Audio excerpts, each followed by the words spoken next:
Hello, guys. Good day. This is Anne of Reinforce Club, your fellow positive reinforcer. Today, we are going to talk about the 6 ways to live below your means without feeling deprived.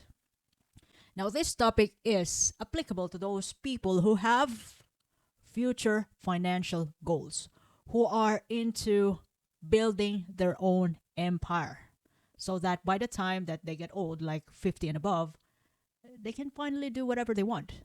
They can choose to work or not to work, go on holidays anywhere, everywhere with their family, with their loved ones, and have a freedom to do anything with their time. Now, this you can also apply this if you have a business and you are still on the process of building that business to the point that it's going to generate more income.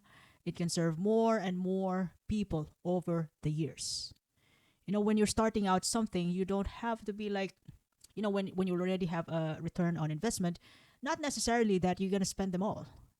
Like go on holidays, do this, do that. Yahoo Entertainment. And, the thing is, when you do that, when your business or your source of income is shaky, then you don't have an emergency fund intended for that asset or business. It could be, yeah, business or even to yourself. When you save money, you always have emergency fund to count on. Otherwise, if you don't, especially if you live beyond your means with loads of debt to pay, bills to pay every month, then it's like being a member of a suicide club, financial suicide on your part. Now, living below your means doesn't have to be restrictive or uncomfortable. By making mindful choices and shifting your perspective, you can manage your finances without feeling deprived, feeling restrictive or restricted, shall I say. Now, over the years so far, I have lived below my means. Especially when I arrived in this country, Ireland, since 2020. I have a couple of financial goals, and I want to build something, and I'm willing to work on it. It could be 10 years, for 10 years and beyond, 15 years, 20 years, as long as I still have energy, as right now, to build that empire. That not totally a big business, but we'll see how it goes though. To build something for the sake of financial freedom, so that when I go 50 or beyond, I can finally set myself free. Living below my means doesn't mean that, I don't want to buy anything that I want. I don't go for holidays. I don't go out of the house. I don't buy this because I want to save a lot. Not totally no. Capital N-O. I was able to manage my own finances by means of paying myself first. Paying myself first, knowing all my bills every month, where my money goes every day, and how much I save, how much I can invest. Investment means, those are extra monies. And when you say investment, sometimes it works, sometimes it don't. And from 2020, since I came here in Ireland, yeah, I was able to buy my first house. And which I thought could be, a good investment though when I decided to rent the other rooms. But at the moment, look, I'm enjoying the time of my life here in my house, because I came here in Ireland and in Dublin specifically. There has already been a housing crisis, wherein you cannot find a good house for yourself, and it's all costly. Even a single bedroom is like expensive as you can think. It will eat a good fraction of your salary. So that's what really happened. It is happening here in no, I'm not in Dublin at the moment, but in Dublin where I used to live. And for 3 years, I've been living with different people, like housemates. We get along, and although I don't know where they came from, where they are, but since I had my own house, I just enjoy every moment. And I have thought about this dream since I was college, that I want to have my own car and house, and it did happen today. And look, I can do it again, over and over again. by starting out through this method of living below your means. And I could actually say that when you live below your means, I'm not saying that you're totally deprived. Now, I'm going to unfold the 6 ways anyway later or in a bit. And let's go back to the statement wherein when you live below your means, look, you would realize that you don't really need money a lot. Like, money is always there for you. Money is always available for investment when you live below your means, when you know where your money goes. When the bank will see your statement of account, they can understand, they can figure out what kind of person you are. Look, your bank statement is also your report card financially. And your bank statement can also say a lot of stories about you.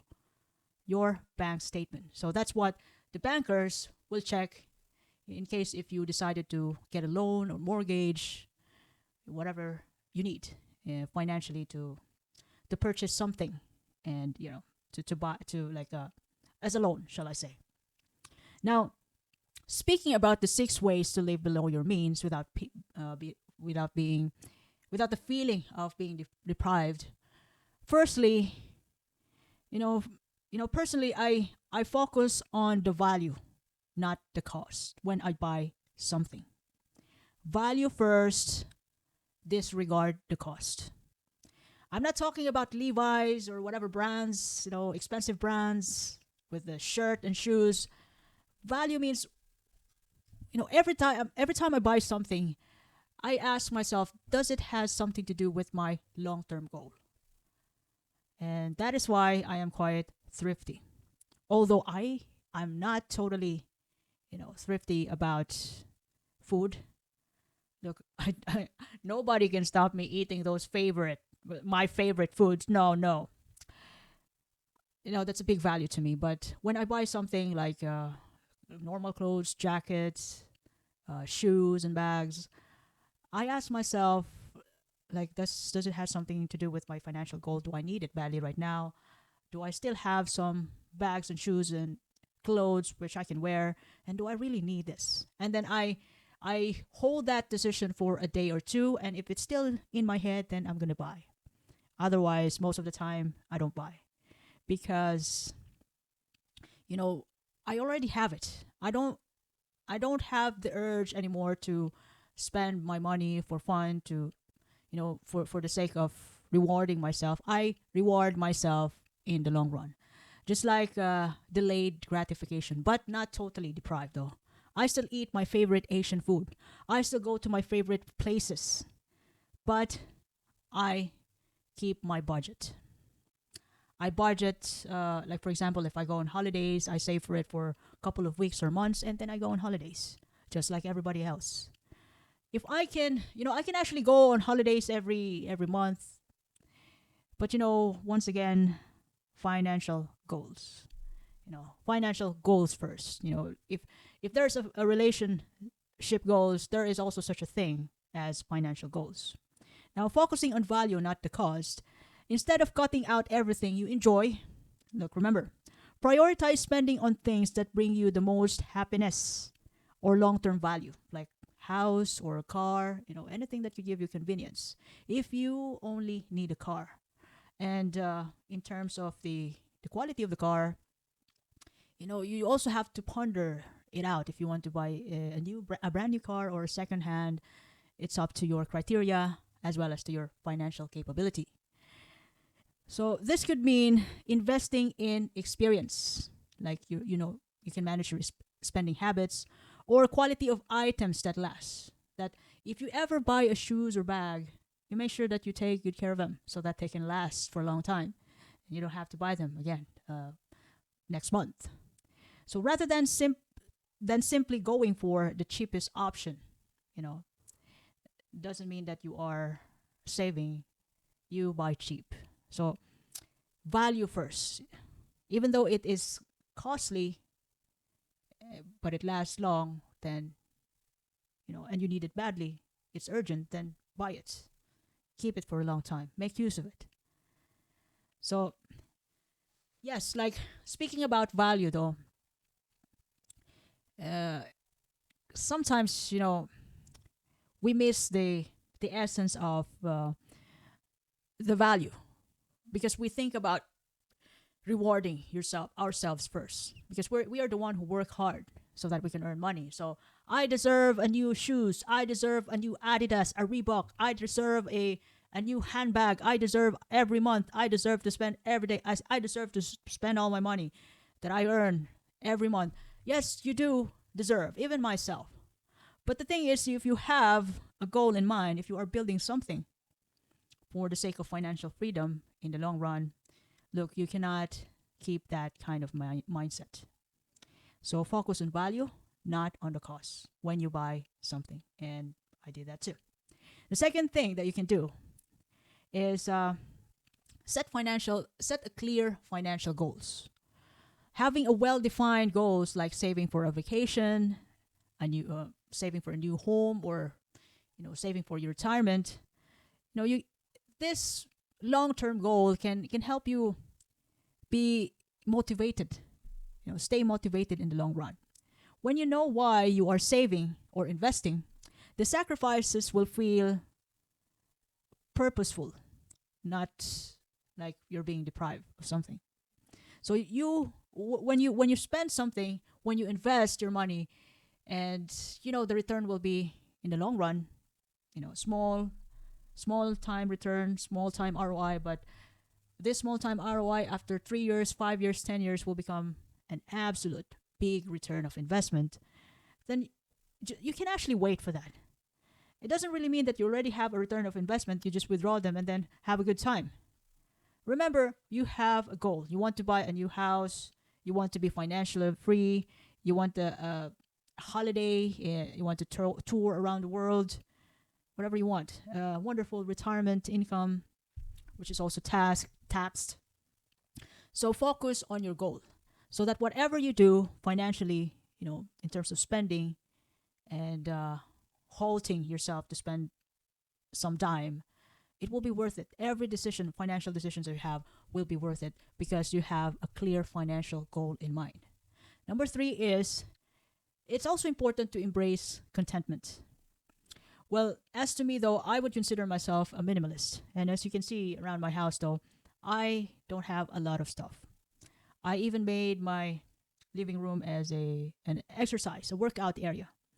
So it is what it is, at the moment since I don't have kids yet. But so far, I am planning to just change it by the time when I have kids. But at the moment, while I'm still alone, well, I keep it that way. While I'm still saving and investing until such time I can buy a new asset again. Now, learn to appreciate what you have. Practicing gratitude on what you have, can shift your focus from what you don't have to what you already enjoy, reducing the need for unnecessary spending. Number 4 is find a low cost alternatives. Look for less expensive version of activities or products you enjoy. So as to me, if I'm looking for curtains or bed sheets, I do love Amazon, but there are some China products, which I can rely on, and they are quite economical in terms of price. So if I ever mess up, so there'll be no regrets.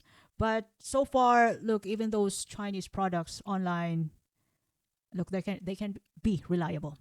Although I am pampered by Amazon, so I only buy some stuff in Amazon if it's really worth it. So as I've said earlier, focus on the value, not the cost. But if there are some things which can be, like curtains or some sheets for the pillows downstairs in the living room, well, I just order them in Chinese online stores.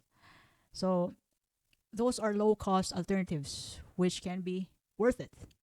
And if you ever messed up with your decision on buying from them, then you won't regret it because it's cheaper. You just get what you spend, you just get the price that you choose. Number 5 is automate your savings. Look, automate your savings means, to some of my friends though, they have automatic savings from their salary at the end of the month. That is after like salary 2 days before the end of the month. At the end of the month, some of my friends, they have other bank accounts which can take out a portion or a fraction or a part of their salary every month to be deposited in that account as for their savings. So automatic savings account. Automate your savings so that whatever that's left of you every month, that's the only money that you ever have to rock and roll. Do whatever you want with that money since you've already paid yourself through your savings. Set up an automatic transfers to your savings or investment accounts by paying yourself first.